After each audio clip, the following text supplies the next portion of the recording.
am destroying 3 of my subscribers' SpongeBob drawings. And then I'm giving them a new one. So we have this amazing drawing of a SpongeBob popsicle from Parker. He wants me to redraw half of his drawing. So I guess we don't really need this side anymore, but we will keep this side.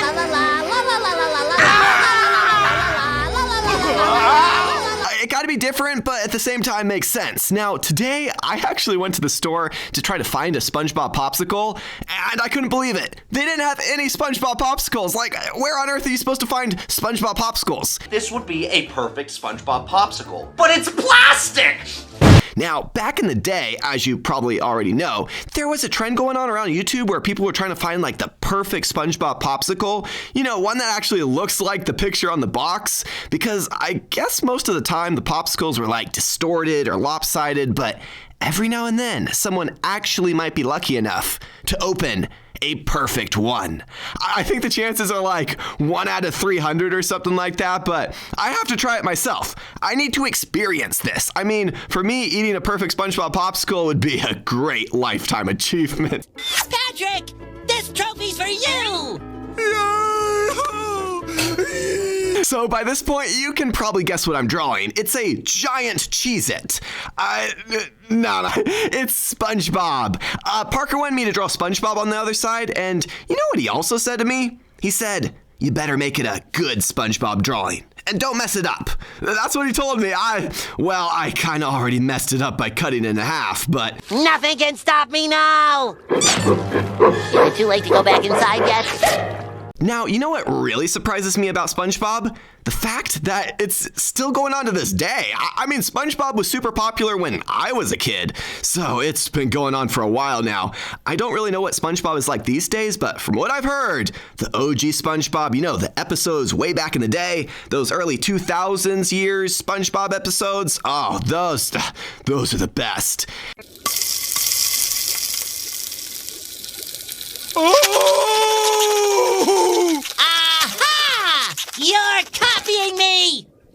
Yeah, you just can't beat perfection, just like you can't beat the taste of a delicious Krabby Patty. Now, when I was growing up, even though I liked SpongeBob and Patrick, I really never wanted to be like SpongeBob or Patrick. You know who my favorite character was? It was Mr. Krabs. SpongeBob me Bob!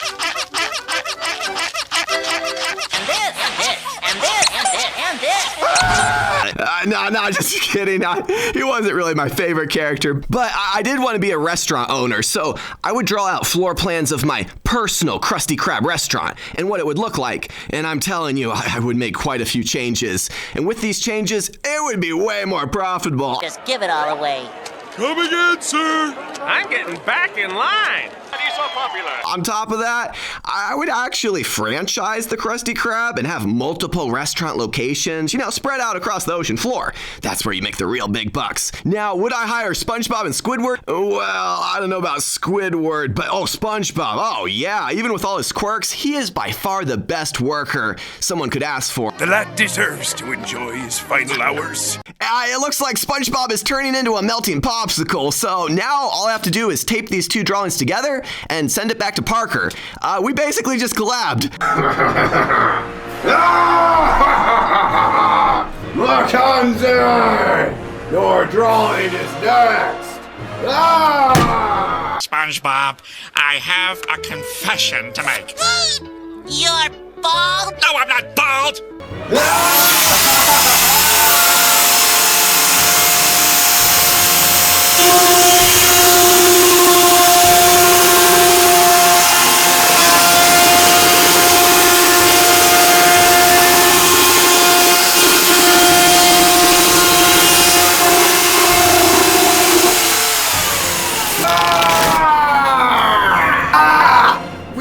We just cut Squidward right in half. I'm so sorry, dude. Firmly grasp it! Well, we have this awesome coloring by Mackenzie, and I think I'm going to redraw the upper half. We'll keep this part, and I got the perfect idea. Okay, guys, he's a little grumpy right now since he's missing most of his body, but I'm gonna make up for that. Now, Mackenzie is a big fan of Squidward, and she said I could draw whatever I wanted. For me, I used to not like Squidward, but you know, over time, he became more of a likable character. Wow, they have it! Canned bread! Ironically, some of the funniest scenes are actually with Squidward. He gets so annoyed with SpongeBob and Patrick. Have you finished those errands? Have you finished those errands? Have you finished those errands? No, I am not finished with those errands, and I never will be! So quit checking up on me! Hi, Squidward. Are you finished with those errands yet? But at the same time, you know, in a way, he's also kind of friends with them. It's kind of this love-hate relationship going on. Now, as you can see, I'm drawing out handsome Squidward. Honestly, I don't even know what to make of this. Working. Maybe I'm not doing it hard enough. Hang on a second. Let me just... Squidward, you're even more handsome now! How does this even happen? All I can say is a lot of crazy things happen in SpongeBob. But handsome Squidward, it's a very memorable moment. Now, this is probably gonna look a little weird because we're gonna have a buff Squidward on top and a skinny Squidward on the bottom, but I'm gonna make it work. You know, kind of reminds me of a meme I saw of buff SpongeBob and buff Patrick.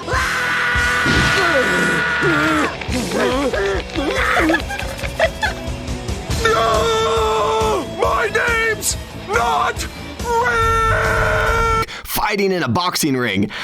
Just don't look up pictures of SpongeBob and Patrick as real-life humans. Oh, that's just plain creepy. Some things are just best kept as cartoons. I don't need to ruin my childhood just yet. I actually, you know what? My childhood is ruined ever since I played that SpongeBob video game. You know, the true ingredients.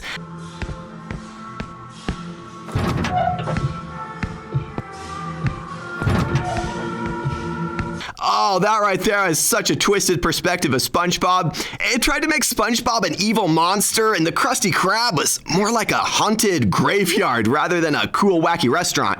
I think even Shrek showed up at one point, but I don't know what they're doing. I mean, the whole game revolves around trying to get the secret ingredients that's put into the Krusty Krab. It's basically Mr. Krabs' most prized possession, and he guards those ingredients with his life. Don't worry, little formula. You'll be safe in this... safe? By securing it in like this huge safe. It's like a giant bank vault. It kind of reminds me of the Coca-Cola ingredients. Apparently in real life, only like 2 people know what the actual ingredients are in Coca-Cola. Now, in the video game, Plankton, he's trying to steal the secret ingredients, but...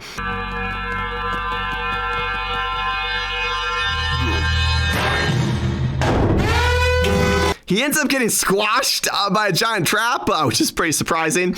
But let's just imagine for a second, if Plankton was successful and like he was actually able to steal the secret ingredients of the Krusty Krab, well, then at that point, I guess he would go on to steal the Coca-Cola ingredients, and if he managed to do that, then he would be incredibly powerful, and he would rule the world with unlimited money. Mr. Krabs! Plankton's here, and he's got a giant robot! Quick, boy, bar the door! Got it! I'll take one secret formula to go.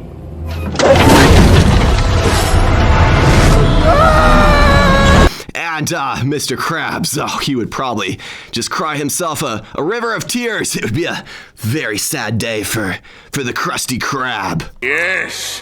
Yes! Look at this incredible creation of art! Now, it does look like he's been skipping leg day at the gym, but, you know, at this point, I just need to tape the 2 drawings together and send it back to Mackenzie. Is this the Krusty Krab? No!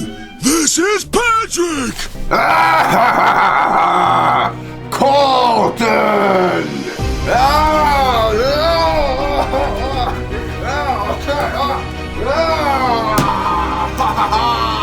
Patrick, you're going down! We should take Bikini Bottom and push it somewhere else!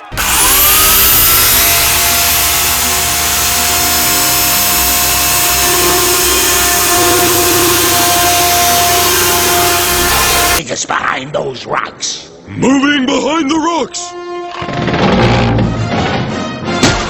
Keep going. You're good. You're good. You're good. And stop. Don't worry, Captain. We'll buff out those scratches.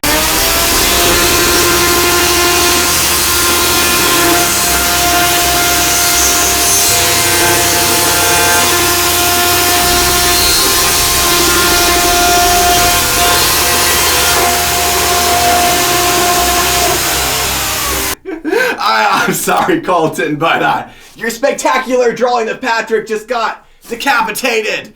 And let's keep the body. We don't really need the head anymore. And for the drawing, I'm gonna do something that you're probably not expecting. Okie dokie, we got a headless Patrick right here. I don't know how he's still talking, but we gotta do something about this. Now, as we all know, Patrick, he's the smartest character in SpongeBob. Is mayonnaise an instrument? No, Patrick, mayonnaise is not an instrument.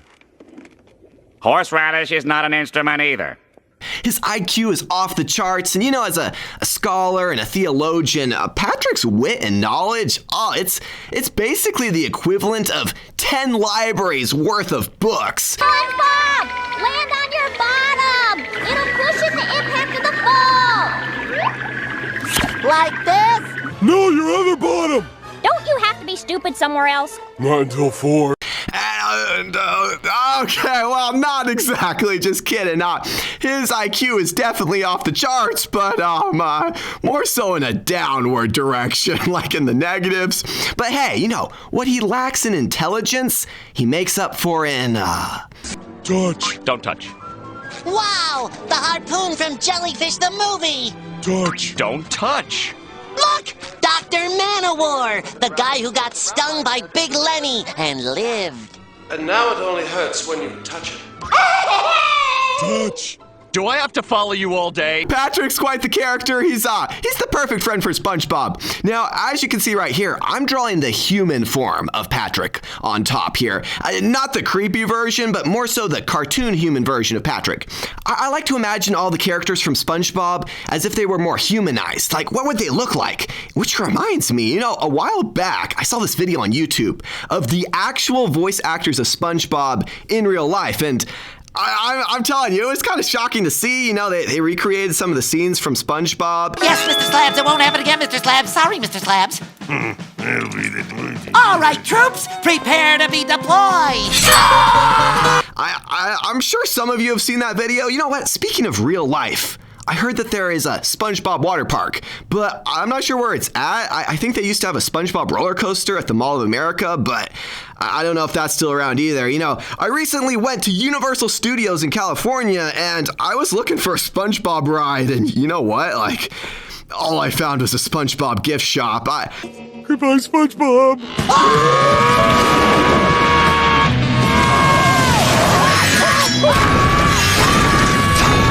I think it would be incredible if they recreated Bikini Bottom in real life and had a whole theme park revolving around it. Okay, imagine this. They could have rides such as the Last Krabby Patty. It would be a water ride, and it would take you through this giant themed Krusty Krab restaurant, and you most likely would get absolutely soaked by the food themed water cannons.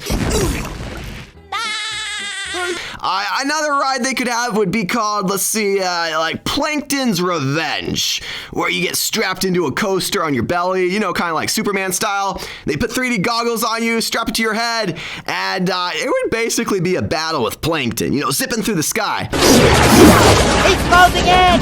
I think we have a few minutes before he gets here.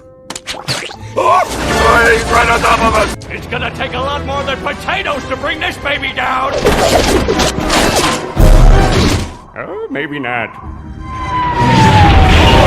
This ride would only be for the most daring thrill seekers. Now, in terms of a Patrick ride, that would have to be the merry-go-round. But this wouldn't be any just normal, boring merry-go-round. Oh, no, it would be a Patrick-themed merry-go-round inside of a gigantic bounce house. Instead of plastic horses, you would be riding sea stars. And these sea stars would try to throw you off, kind of like a mechanical bull. So you gotta hold on for dear life or else you're gonna be flying off. Patrick, what am I now? stupid? No, I'm Texas. What's the difference?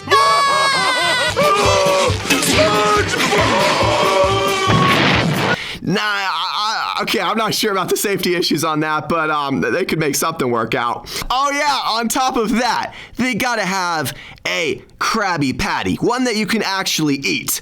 And I'm sure everyone would be very interested in trying one of those. And okay, it can't just be a normal burger. It gotta be top quality, and it gotta be made exactly the same way SpongeBob would make it. But bam! I think Colton is really gonna like this. We got a different version of Patrick on the top and the bottom, and oh no, Robotnik's being eaten by a shark! Ah! And now I'm gonna take you out. I am SpongeBob, destroyer of evil! Take it easy, it's just a drawing. Give this video a thumbs up. Subscribe to the Krabby Patty. If you don't, I'll send SpongeBob after you.